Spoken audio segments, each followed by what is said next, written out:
Hey everyone, and welcome back to Horror Movies for Life YouTube channel. I'm your host Brian, and in this video we're going to take a look at and review another horror anthology movie as part of my July series here that my subscribers picked on my YouTube channel about a month ago. So with that being said, the movie we're going to take a look at today is, for my DVD collection, Volumes of Blood from 2015. A very low budget, independent, almost a student film kind of movie. So yeah, let's just go ahead and get into Volumes of Blood from 2015.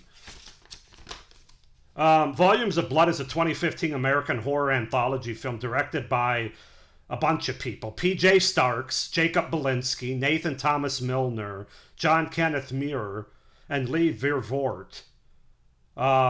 So basically it opens, a sociology student gathers several friends at the library on Halloween night to help him create a new urban legend with deadly consequences. That's the wraparound framing story, and then their ideas for the urban legends are what introduce us to the individual stories. So the first story is about Lily, who's in for a late night of researching and needs something to keep her going. It isn't until she's approached by a stranger that her luck may change for the worse.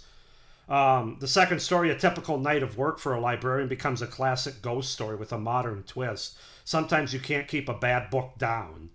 The third story, Sydney is allowed to stay after hours to study for a test. It's not until she awakens in the darkened library that she realizes the truth of what lurks among the books after midnight. She better pray she doesn't become the prey. And then the fourth story, Paige faces regrets that she'd do anything to take back. When an ancient and arcane spell book falls into her lap, she decides to make a grave decision. Be careful what you wish for. It might just kill you.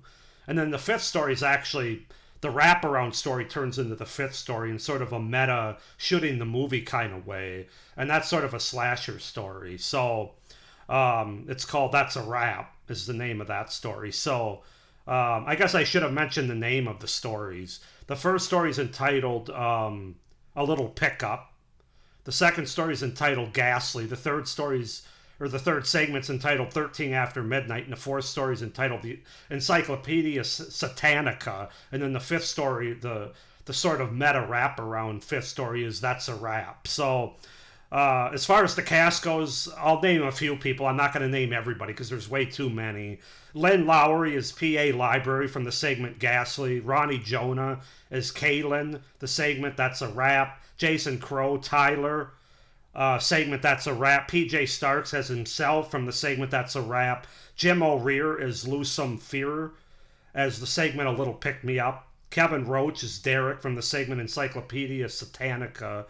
Jeff Armstrong is Mr. Roth, the segment Cutting Class. That's actually like the prologue that kind of gets us into our wraparound main framing story. And then Eric Huskisson as the Face from the segment That's a Wrap, and Christine Renee Farley as Paige from the segment Encyclopedia Satanica.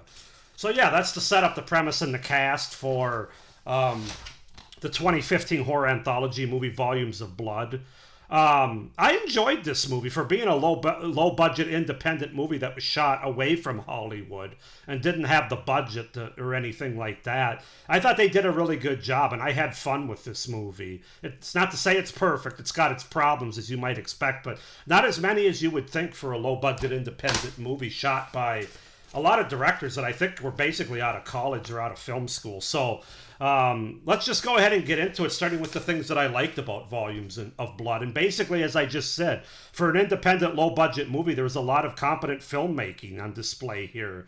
From the cinematography to the camera shots, the lighting, the directing, the music. They really did a good job of utilizing this library setting for an anthology movie, making for an overall entertaining ride. I really liked the library setting overall, especially being kind of a throwback, which reminded me of sort of the 80s, 90s type libraries that I was used to growing up. Not so much, a lot of the libraries now are a lot more technology, a lot more computers, and a lot less physical books. This kind of reminded me of a library that I went to in the early 90s. When I was in high school or junior high even, that had rows and rows and columns of books. And I really enjoyed that. And at first I thought it might be kind of restricting as an anthology movie to have it all take place in a library, that might kind of limit the horror. But actually, it's a really unique and interesting way of presenting a horror anthology, and they do a really good job executing the setting part of it. So yeah, I really enjoyed that. And it is called, after all, Volumes of Blood, kind of like volumes of books, volumes and volumes of books. So it works from that standpoint, and I really enjoyed it. I kind of always thought there was an inherent creepiness to libraries in general, like big public libraries. I don't know why, just like all the rows of books and the quietness of it. A lot of times there's not a lot of people in libraries. You have to be quiet, as I said. I don't know. Maybe it's just me that kind of thinks that way. But I think it actually worked well for this canvas for a horror anthology. There is a fun amount of blood and gore throughout the movie, mostly in the last segment. And the wraparound, and make sure you watch throughout the ending credits as well, because they kind of go back and give you more and more gore as well. So you don't want to just stop it when you think the movie ends. The movie also has good makeup effects, especially in the fourth segment with the satanic ex-boyfriend in that particular segment.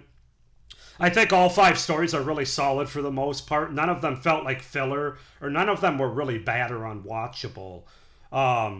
I enjoyed them as they had some really unique and interesting ideas. Again, utilizing that library idea, that setting. I really enjoyed and had fun with how the wraparound turns into the 5th segment.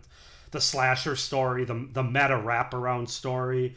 That's what had most of the gore in it. Oh, there's a little bit of gore in the first story, the 3rd story. I mean, there's gore throughout, but it's definitely at the end in that 5th story and through the ending credits, as I said. So it also, the 5th and final story, the meta story, also had the most humorous dialogue, I thought.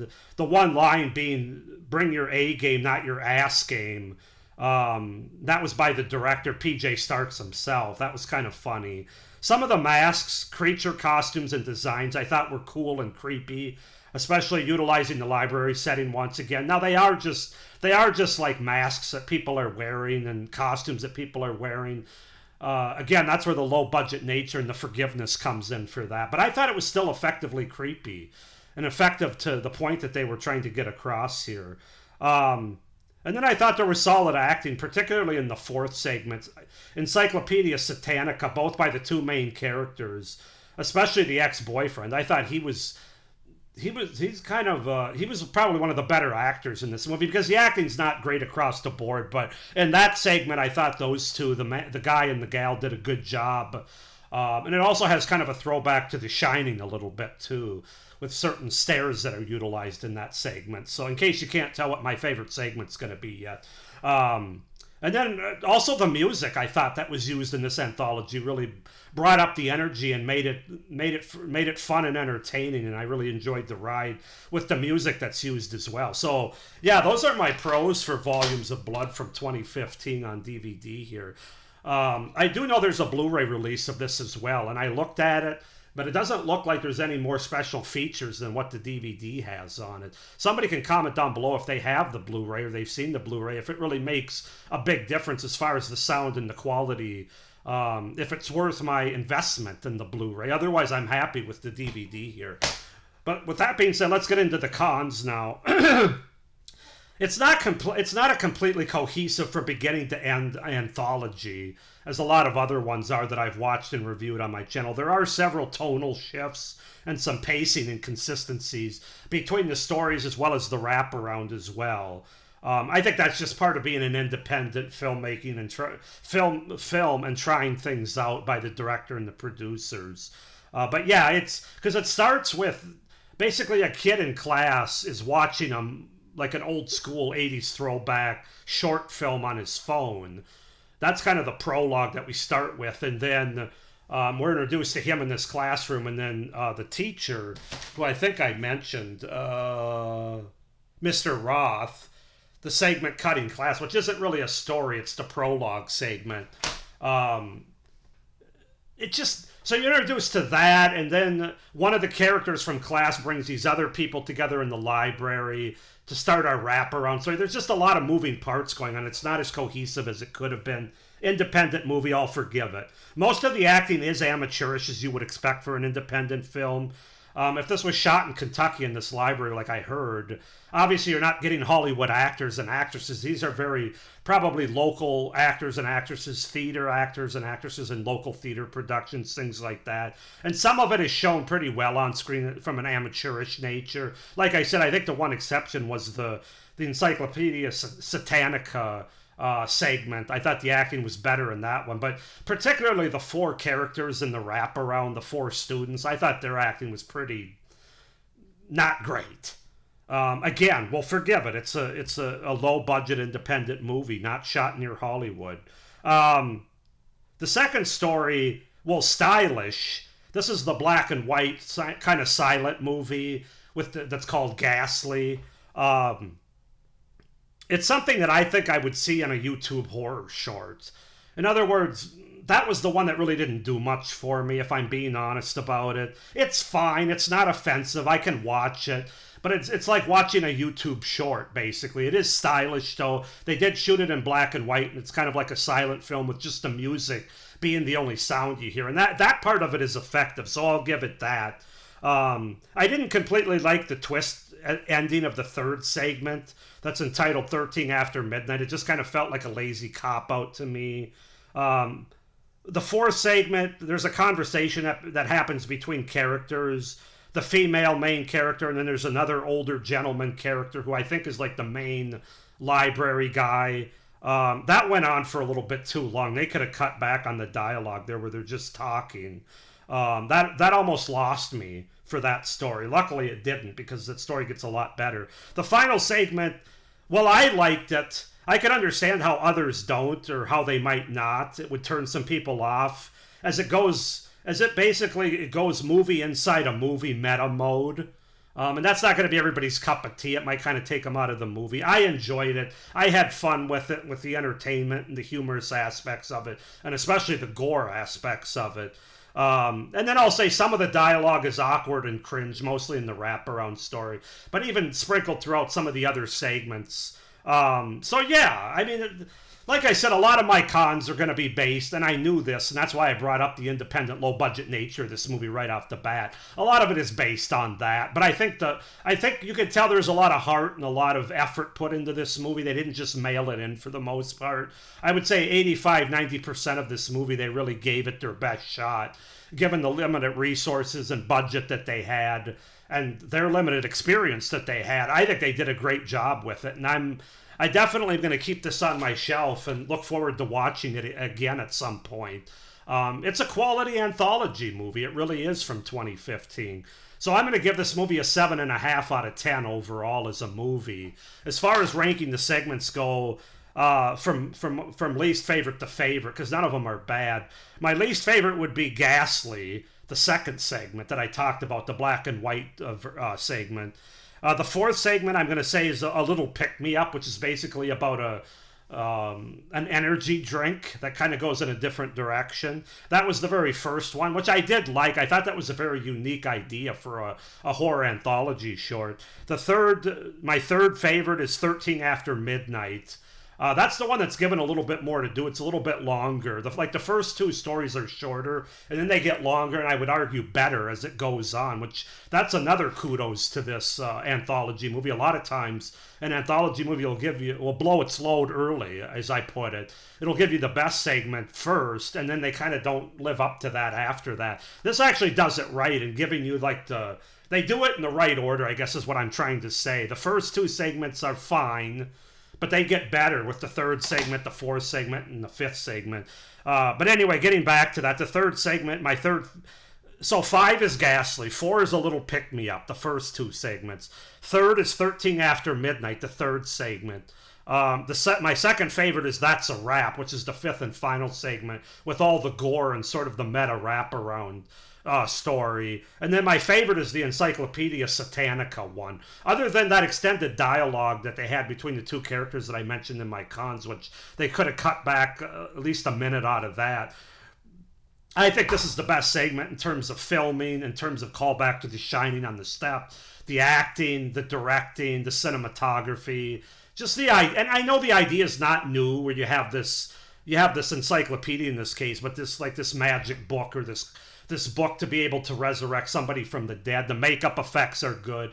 I just think all around this is the best segment. Was my favorite. Like I said, followed closely by That's a Wrap because of the gore and the humor. And then the third being 13 After Midnight. So that's my order. I know I'm all over the place with that. There's a reason for that I'll get into in a minute here. But yeah, Ghastly, a little pick-me-up, 13 After Midnight, That's a Wrap, the Encyclopedia Satanica, in that order, from least favorite to favorite. 7.5 out of 10 for Volumes of Blood from 2015. Like I said, unless somebody can make a strong argument why I should get this on Blu-ray, I'm going to keep this DVD for now, but I'm definitely going to keep it to watch it again. I could see this being it's a fun, entertaining anthology, not overly scary, but a lot of effort and heart was put into it, and I appreciate that. So 7.5 out of 10 for Volumes of Blood. I know there is a sequel to this, which I actually do have. I picked it up at a horror convention last year from this. I think it's Scream Team Releasing that put it out. I think it's entitled Volumes of Blood Ghost Stories from 2016 or 2017. Obviously, I'll have to watch and review that at some point on my channel. But anyway, with that being said, the reason that I'm kind of all over the place and rushing through this is I got about 2/3 of the way through this video, and then it just stopped on me for some reason. So I had to shoot it all over again. So I'm like trying to rush through stuff and not being quite so long-winded, which is probably a good thing for me anyway, because I know my videos tend to be long-winded. But just in case you're wondering. With that being said, please like this video, hit the little notification bell down below. And if you haven't already, please subscribe to my channel. It would really help me out for channel content and analytics going forward. I appreciate it. I hope you're enjoying this horror anthology series for July. We're right in the middle of the year here, and I still got about I think I got 3 or 4 more anthologies to review. So with all that being said, thank you for watching, and as always, stay scared. Bye.